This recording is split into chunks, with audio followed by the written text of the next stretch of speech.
ഇത് മാസ് മോട്ടോഴ്സിന്നാണ്. നമ്മുടെ Honda active 125 വണ്ടി ജനസർവീസായിട്ട് കയറ്റിയാണ്. BS6 മോഡൽ വണ്ടിയാണ്. അപ്പോൾ അത് സർവീസുമായി ബന്ധപ്പെട്ട് നമ്മളതിൻ്റെ ബാക്ക് ബ്രേക്ക് ലൈനറിൻ്റെ ഭാഗത്ത് നമ്മൾ ചെക്ക് ചെയ്യാൻ വേണ്ടി അയച്ചാൽ ലൈനറൊക്കെ അത്യാവശ്യം നമുക്ക് ഉപയോഗിക്കാനുണ്ട്. നല്ല ലൈനറാണ്. അപ്പോൾ നമുക്ക് ക്ലീൻ ചെയ്ത് കയറ്റിയാൽ മതി. അതേപോലെ തന്നെ ക്യാമൊക്കെ ഒന്ന് അഴിച്ച് ഗ്രീസ് ചെയ്യുന്നുണ്ട്.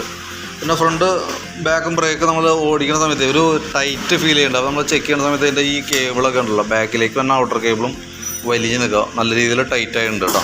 അതേപോലെ തന്നെ നോക്കുമ്പോൾ നമുക്ക് ലെഫ്റ്റ് സൈഡിൽ വന്ന അതായത് ഫ്രണ്ടിൽ ലെഫ്റ്റ് സൈഡ് ഹാൻഡ് ലിവറുമേന്ന് പറഞ്ഞ കണക്ഷൻ വന്ന ആ കേബിളാണത്. അതും ബ്രേക്കിൻ്റെ തന്നെ. അതും ഇവിടെ ഔട്ടർ പൊട്ടിയിട്ട് വലിഞ്ഞ് നിൽക്കണം. അപ്പോൾ അത് രണ്ടും മാറ്റിയിടാണെങ്കിൽ അതായിരിക്കും സേഫ് കേട്ടോ. കാരണം വെച്ചാൽ ഓൾറെഡി ടൈറ്റ് ഉണ്ട്. പിന്നെ ബ്രേക്ക് നമുക്കൊരു സ്മൂത്ത് അല്ലാത്ത രീതിയിൽ നിൽക്കണതിൻ്റെ റീസൺ ആ കേബിളിൻ്റെയാണ് കേട്ടോ. അത് മാറ്റിക്കഴിഞ്ഞാൽ അത് ക്ലിയർ ആയിക്കോളും. പിന്നെ അതേപോലെ തന്നെ എയർ ഫിൽറ്ററിൻ്റെ ഭാഗത്ത് നമ്മളൊന്ന് അഴിച്ചു നോക്കണുണ്ട്. എയർ ഫിൽറ്ററൊക്കെ നല്ല ഫിൽറ്ററാണ്, കുഴപ്പമില്ല. ഹോണ്ട കമ്പനി ഫിൽറ്റർ തന്നെയാണ്. ഒന്ന് ക്ലീൻ ചെയ്ത് കയറ്റിയാൽ മതി.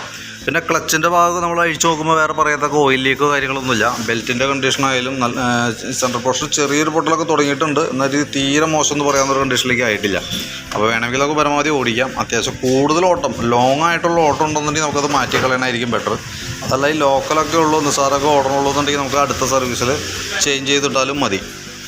ചെറിയൊരു പൊട്ടലാണ് തുടങ്ങിയേക്കണേ. അപ്പോൾ അത്യാവശ്യം നമ്മുടെ ഉപയോഗം അനുസരിച്ചിട്ട് വേണം അതിൻ്റെ മാറ്റണോ വേണ്ടതെന്നുള്ള ദിവസം തീരുമാനിക്കാൻ കേട്ടോ.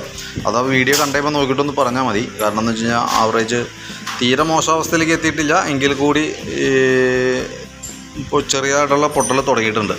പിന്നെ അതിൻ്റെ വേരിയേറ്റർ ബോഡി റോളർ കാര്യങ്ങളൊക്കെ നമ്മൾ ചെക്ക് ചെയ്യുന്ന സമയത്ത് നമ്മൾ വേറെ പറയത്തക്ക കംപ്ലയിൻറ്റ് കാര്യങ്ങളൊന്നുമില്ല. ക്ലച്ച് യൂണിറ്റ്, സീവിഡിൻ്റെ ക്ലച്ച് യൂണിറ്റാണത്, വെയിറ്റ് സെറ്റ് യൂണിറ്റൊക്കെ വന്നത്. അതൊന്ന് അഴിച്ച് ഗ്രീസിങ് നടത്തുന്നുണ്ട് നമ്മൾ കേട്ടോ. പിന്നെ അതേപോലെ തന്നെ കിക്കറിൻ്റെ വീലൊക്കെ ആയാലും ഒന്ന് അഴിച്ച് ഗ്രീസ് ചെയ്ത് കയറ്റുന്നുണ്ട്. പിന്നെ നമുക്ക് അതിൻ്റെ ബാറ്ററിയുടെ ഭാഗം നമ്മളൊന്ന് ചെക്ക് ചെയ്ത് നോക്കുന്നുണ്ട്.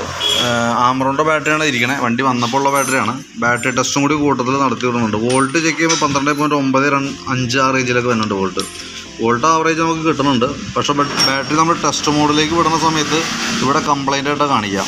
അപ്പോൾ എപ്പോൾ വേണമെങ്കിലും നമുക്ക് സെൽഫിൻ്റെ കംപ്ലൈൻറ്റ് കാണിക്കാനായിട്ടുള്ള സാധ്യതയുണ്ട്. കാരണം ഓൾറെഡി ബാറ്ററി കംപ്ലൈൻ്റ് ആയിട്ട് അതിൻ്റെ സിഗ്നൽ കാണിച്ചു തുടങ്ങിയിട്ടുണ്ട് കേട്ടോ.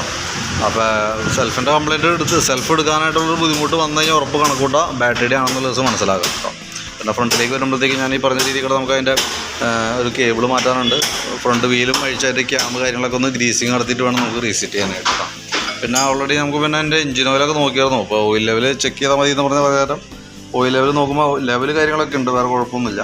അപ്പോൾ ശരിക്കും നമുക്ക് ഓയിൽ ചേഞ്ച് ചെയ്താൽ ഒരു 3000 കിലോമീറ്റർ കഴിഞ്ഞ് കഴിയുമ്പോൾ മാറ്റി പുതിയ ഓയിൽ ഒഴിക്കുക. അതാണ് ശരിക്കും നല്ല മെത്തേഡ് ഉണ്ടോ. കാരണം വെച്ചാൽ അതൊന്ന് ശ്രദ്ധിച്ചോളാം. കാരണം എന്താ വെച്ചാൽ നമുക്ക് 100% കളർ നോക്കിയിട്ട് നമുക്ക് അതിൻ്റെ ഓയിലിൻ്റെ ഒരു കണ്ടീഷൻ മാറ്റാറായിട്ടുണ്ടോ ഇല്ല എന്നുള്ള ദിവസം നമുക്ക് മുൻകൂട്ടി പറയാൻ പറ്റില്ല. കാരണം എന്ന് വെച്ച് കഴിഞ്ഞാൽ നല്ല രീതിയിൽ നല്ല രീതിയിൽ 3000 കിലോമീറ്റർ വെച്ച് ഓടിക്കൊണ്ടിരിക്കുന്ന വണ്ടിയായാലും കളർ ചേഞ്ച് കാര്യമായിട്ട് വരില്ല. പക്ഷേ ഓയിലിൻ്റെ ക്വാളിറ്റിയിൽ ഒരുപാട് വേരിയേഷൻ വന്നിട്ടുണ്ടാവും. അപ്പോൾ നിലവിൽ ഇപ്പോൾ നമ്മൾ ചെയ്യുന്ന വർക്കിൻ്റെ ഒരു എസ്റ്റിമേറ്റ് നോക്കിയിട്ട് അതിൻ്റെ ഡീറ്റെയിൽസ് വാട്സാപ്പിലേക്ക് ഇടാം. അപ്പോൾ വീഡിയോ കാണാം. കണ്ടതിന് ശേഷം ആ ബെൽറ്റിൻ്റെ കണ്ടീഷൻ എന്താ വേണ്ടതെന്ന് വെച്ചാൽ മാറ്റണോ വേണ്ടതെന്ന് ദിവസം കൺഫേം ചെയ്തിട്ട് അതിൻ്റെ ഡീറ്റെയിൽസ് കൂടി ഒന്ന് പറയാം. അപ്പോൾ അതടക്കമുള്ളൊരു എസ്റ്റിമേറ്റ് നമ്മൾ പറയാം എത്രയാണെന്നുള്ളത് കേട്ടോ.